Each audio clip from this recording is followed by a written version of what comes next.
Takže 21.6.2002 tlačíme bicykle, vchádzame do lesa.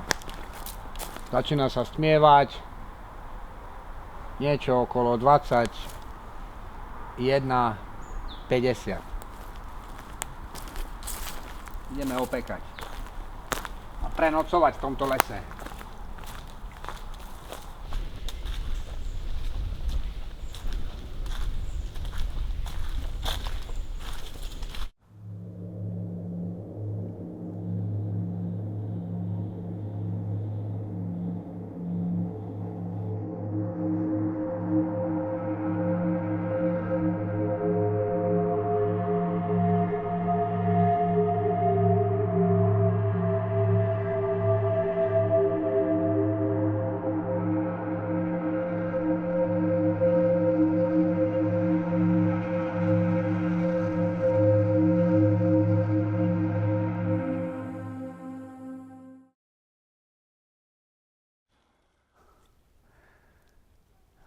Takže tu je to miesto, myslím si, že je to aj presne ten strom, kde sme zastali, keď sa nám zjavila kopa dreva až po pás. Tu môžeme opekať do rána dreva na týždeň pálenia. Tak sme sa skryli za strom, aby nás nebolo vidno z Bukovca, keď pôjdu nejakí lesní robotníci alebo niekto taký. Lebo raz tu nás staďal už vykázali, ak sme tu spali 3 dní. Tak sme sa skryli za tento strom, asi to bol on, lebo vidím, že je opálený troška. Za ňo sme zrobili oheň a bolo zhruba okolo 11 hodín. Domov som poslal ešte SMS-ku, že už len čakáme, že niečo možno do rána bude príbeh nejaký. No ako náhle sme vybrali domáce klobásy, čo sme robili, hej, sme začali opekať, sme si všimli, že nejaké zvláštne ticho vzniklo. A hlavne bezvetrie. Dým išiel úplne do kolmice. Vlastne, ak vychádzal, sa zlomil a pomaličky išiel do hĺbky lesa ešte ďalej. Ale priamo v kolmici, hneď nad plameňom, sa zlomil a pomaly odchádzal. A ticho vzniklo také, že sme naraz počuli niečo, keby krtko alebo niečo, ja neviem, vychádzal z podzemia. A keď sme na to zasvietili s baterkou, a sme zistili, že tam sú dvaja chrobáci, len čo na sebe tak len sa dotýkali s tými. No a tesne pred polnocou už sme pomaly už išli jesť, už sme klobásy chceli stiahnuť. Presne pred polnocou pár minút, možno 5 minút, alebo tak nejak, z ničoho nič, hrubé klaty, suché, čo sme mali v ohni, všetko naraz, zmizol oheň. Tu vznikla taká tma, ako keby si sa zavrel do záchodu, tie listnaté stromy zrobili takú tmu, že si nevidel nič. A ten oheň sme nepochopili, však tečie ti masť do ohňa, to by malo ešte viacej horeť, nie? Všetko. A zmizli aj uhlíky, nesvietili na červeno. Naraz nebolo počuť ani cvrčka, ani lístok, ani vietor, nič. Ináč je teraz tiež približne ticho, ale teraz počuť aj sem tam nejakého psa v diaľke, alebo čo, ale vtedy úplne totál, také bezvetrie a také ticho som, no všetko, cvrčkové a všetko komplet, čo boli dole, nejaká bažina, hej, taká menšia, to tam žaby, všetko bolo, hej, predtým, než sme začali opekať, ale toto, keď sa stalo, všetko stichlo, komplet, celý les stichol. No a na to, v tom tichu, keď sme ešte, hej, prvé sekundy rozmýšľali, čo sa stalo, prečo oheň zmizol, hneď na to začali kroky nejaké v diaľke. Rovnaká frekvencia, ale také niečo, aké by išiel obor. Normálne, jak monster, príšera, veľké dačo. Čo malo, ja neviem, tónu minimálne, však to lámali sa stromy mu pod nohami, normálne. Všade, kde stúpol, bolo počuť v diaľke, že sa trasie zem. A prichádzalo to ku nám, ale Bolo to veľmi ďaleko ešte, to bolo možno aj kilometr, ja neviem. Ale v tom tichu to bolo počuť, ak sa to blíži k nám. Takže rozmýšľam, teraz čo? Ide tu takto, nejaký zo zabavy, z vedľajšej dediny, ide z Malej Idy do Bukovca, ide domov zjebaný. Tak čo? Príde tu ku nám, opity, tu bude dačo vystrajať možno. Ja som tak bral. Tak čo už, počkáme, nie?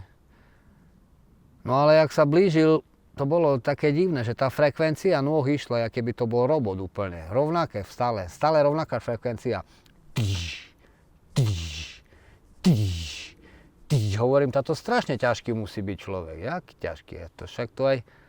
Mal som psa, s vlkom kríženého vlčiaka, viem, jak beha štvornohy. Ako zver, keby to bol medveď, alebo hoci čo iné, alebo diviak, alebo ja neviem, niečo ťažké, tá není to taká frekvencia, taký zvuk. To bol... Išiel po dvoch nohách určite. No a kamarát už, jak sa to ku nám blížilo, už paru možno 50 metrov, alebo koľko, strašne sa začal bať a hovorí mi, čo je to?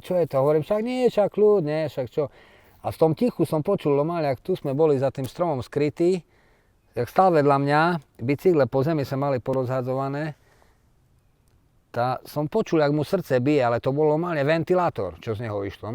Si počul, nie normálne, že rýchlo ide srdce, ale si počul taký zvuk. Hovorím, však on skolabuje, však infarkt dostaneš, tak čo z nej, ja ho budem ťahať tu domov. Mŕtvolu, alebo čo teraz, zavolám políciu, skolaboval, zľakol sa, bo ide tu ožratý Joži, alebo co, ale to nebol Joži, potom sme zistili, a hlavne kvôli tomu, že zmizol oheň, aj stichla celá zver, aj celý les komplet. To bolo niečo, akože, nebolo to normálne.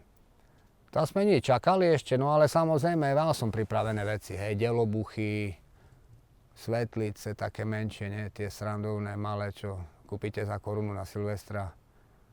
Zapálíš tie dva papierové krydelka, to svieti fajne, jak zváračka. Aj keď nenabúra do stromu, alebo čo, to lieta aj 10 sekúnd to vydrží lietať a osvetli to všetko, nie? Takže keď sa to ku nám blížilo, najprv z diaľky, postupne to vychádzalo hore a z ničoho prešiel až celkom, že išiel na nás hora. A my sme boli skrytí za stromom, nie? Potom som si uvedomil, však sme aspoň toto kostry z bicykla mohli dať pred seba ako štíty, nie? Že aspoň nejaká ochrana, alebo čo. Ale ja som furt bral, že to nejaký ožratý ide zo zabavy, alebo čo. Ale jak išiel už z hora na nás, a som už hovorím, no, to zasvietíme si na ňo, nie? Tak som vybral tú svetlicu za korunu, zapálil som, nie? Už jak bol celkom blízko. A ako náhle som škrtol, kroky sa vtedy prvýkrát zastavili. Tá rovnaká frekvencia, čo išla pomaly už, ja neviem, či to trvalo 3 minúty alebo 5 minúty, hej, ale viem, že bola presne akurát polnoc. A jak som škrtol, vtedy sa zastavil. Hodil som to už bol blízko, možno jak tam ten strom, neviem, či to vidno v zábere, hej. No, približne tie stromy, čo sú tu. Niekde už tu bol, hovorím, ho musím vidieť, nie? Lebo za ten strom sa neskrie také hovedo, aj keby to bol suchý, nejaký, ja neviem, vyschnutý z ústavu človek na injekciách. Tak ho vidím, nie? Hodil som tú svetlicu, som myslel, že tiež len hodím ju, bo sa mi veľakrát stalo na Silvestra, ide s deťmi, ak hádžem, tak čo, hodím a hneď to spadne a nič. Ale vtedy som hodil a pekne lietala pomedzi stromy, normálne slalom, krásne, všetko bolo vidno, jak keby tu slnko svietilo o polnoci, ale nikto tam nebol. A on stál, hej, vtedy prestali kroky. Hovorím, vtedy som si uvedomil, jak som bol tu za tým stromom, že čak on je neviditeľný, táto nám je koniec úplný. A ticho bol úplne. A teraz toto dolietalo, spadlo, toto tá krydielka dve, tá včielka svietiaca spadla, úplne ticho, on stojí, my rozmýšľame, tomu ide srdce, ventilátor, tma, čakáme, či dačo, ja som čakal, že zakričí, co tu robíte, alebo čo, že taký, ne, tam je skrytý. Alebo leží na zemi, možno za to sme ho nevideli s tou svetlicou, alebo ja neviem. Ale teraz čakáme, ticho je. Prešlo možno, jak teraz. 1, 2, 3, 4. A vtedy to prišlo. jak z reproduktorov, keby koncert steny, keď postavia, tu na, toto išlo na nás. Na plnú paľbu útočný, normálne pokrik na nás toto vyšlo. Jak jašter, alebo čo, ja neviem, to už bol démon, toto som jediné nečakal. Čakal som hoci čo, nejaké, ja neviem, zlíky, nejakého diviaka, alebo ja neviem, nejaký medveď, alebo čo, ale medveď nejde po dvoch nohách zo kilometra, alebo čo, ale hovorím si, oheň zhodil, toto zmizlo, toto zver stichla, cvrčkovia, všetko zmizlo, všetko ticho, ne? To hovorím, toto už je koniec, toto je čo, lesný duch, alebo čo to je? No to už nič mi neostalo, len delobuch som bral, lebo on zakričal toto a vtedy zrýchle, vtedy prvýkrát zmenil frekvenciu, vtedy stamať začalo, už nešli také kroky, že ale už išlo, urobil toto a hneď už išiel na nás útok, priamo, už začal behať. A ja vtedy hneď delobuch, jeden, začal som škrtať, ale ruky mi nejak nešli, normálne som chcel aj ruku ku škrkátku, nevedel som, aký ma zhypnotizoval, normálne ruky. Toto vedľa mňa stojí ventilátor srdce, hovorím, čo nejdu ruky k sebe, škrtam, nezapálilo sa, odpadlo, rýchlo preč, druhý, záložný delobuch, zapálil sa, rúcil som, bomba taká v tom tichu, že dovidenia, to ešte sa ťahalo, bolo počuť výbuch a potom, jak to ide, ten zvuk do celého lesa, vybuchlo a potom si ešte počul pár sekúnd. Tak to išlo, ten výbuch. A to ten so mnou mi hovorí kamarát, Rišo, nie, že už utiekol. Už není tu. Som počul, utekol. Ty si počul, ja som nepočul utiesniť, ja si myslím, však to s drapami je neviditeľný, tak kde na strome hore, predátor, dajaký, úplne blázo, neviditeľný démon, to čo je? To ber, všetko, rozrúcaj tu klobásy a to ten, jaké by bol Rišo naraz, jaké by doňho vošiel, alebo čo, ja neviem. Toto, jak sa stalo, on ide jesť klobasu, mi hovorí. Však ostaňme tu, do rána, on ide jesť. To ja taký žalúdok som mal malý, nehovorím, ty chceš tu jesť teraz, po tom, čo sa stalo? Hovorím, však už doňho vošiel asi tu ten démon, už v ňom je už bázmek. Zošalel. Hovorím, tu rozrúcaj to tie klobásy, proskúsku, ešte roztrhaj.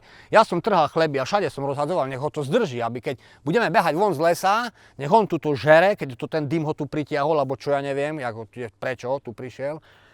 Tak hovorím, tu rozrúcaj do paru metre všetky to tie klobásy a ucekáme, von. No onže dobre, tak sme rozrúcali, tlačíme bicykle vonku, sme si mysleli, že normálne odídeme, ne? A z ničoho nič, toto, čo sme prichádzali tu, teraz to ináč vyzerá aj po 12 rokoch, ale keď sme vtedy prichádzali s bicyklami a sme tiskali, to bolo, jak keby po diaľnici som išiel. Tu normálne pekná cestička, vieš, krásne si vyšiel a keď sme sa vracať chceli, tak sme videli na nebi stále svetla, lebo Bukovec svieti hrádza, tam sú veľké, ne? Tieto lampy, ne? Takže stále na nebi si videl svetlo. Vedel si, kde nemusíš mať kompas, alebo čože, kde máš ísť naspäť. Takže za svetlom ideme naspäť, ne? Jak sme prišli, z ničoho nič, kúkame, toto je hrubé storočné bodľaky, stena urobená. Takže to ten debil nás nielen, že nám zobral oheň, on ešte nás zavrel do klietky a zhora nás chcel nahnať do toho močiaru tam, čo je dole, čo za chvíľu si môžeš natočiť tam, tú čierňavú hnusnú.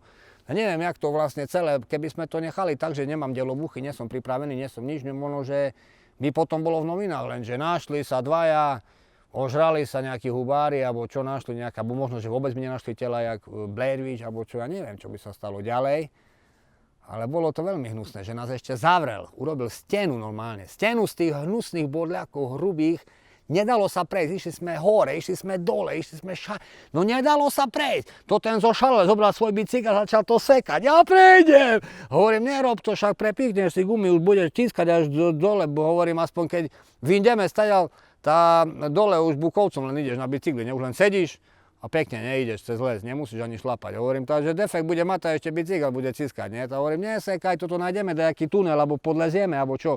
A sme hľadali dole dieru nejakú a sme našli potom taký, že sme sa museli plaziť a našli sme malý tunelík na zemi, že sme bicykle za sebou ťahali a sme sa plazili, sme vyšli von. No a jak sme vyšli von už z toho lesa, tam čo tá čistinka je už tam, jak je hrádza, tam ti poviem, keď si vyšiel von a si videl nebo, všetko, krása, svetla, toto si normálne si sa tešil, že civilizácia, bo tu sme boli normálne, keby To není teraz, že svetlo, teraz je tu pohodička, teraz môžeš tu hrať karty, vieš sa smiať, všetko, vieš, Ale o polnoci, toto, jak sa stalo, že ti zmizne oheň a hlavne ten zvuk, tak mi rozprávali ľudia, že toto diviak bol, alebo to nie, tam veverka prebehla, ty si tam mi rozprávať, kokociny, keľo ste vypehli, zjebáni boli.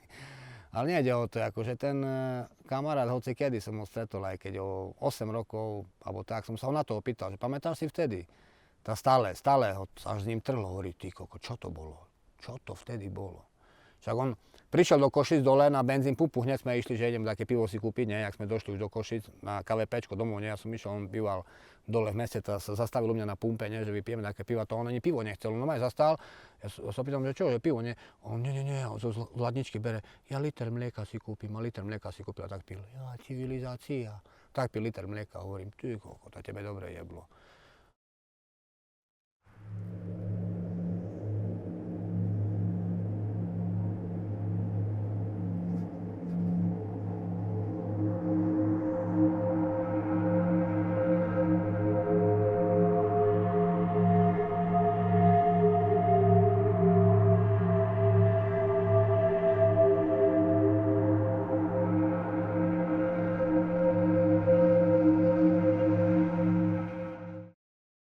Toto, čo som tu zažil, podľa mňa to mi zobralo viac, jak možno aj keď poviem, že 5 roky zo života, toto asi málo je. To bolo dobre psycho. A nemusíš chodiť ani do Transylvánie, vieš, alebo chápeš, tu len vyjdeš s bicyklikom, kde býváš, do lesíka prvého a koniec.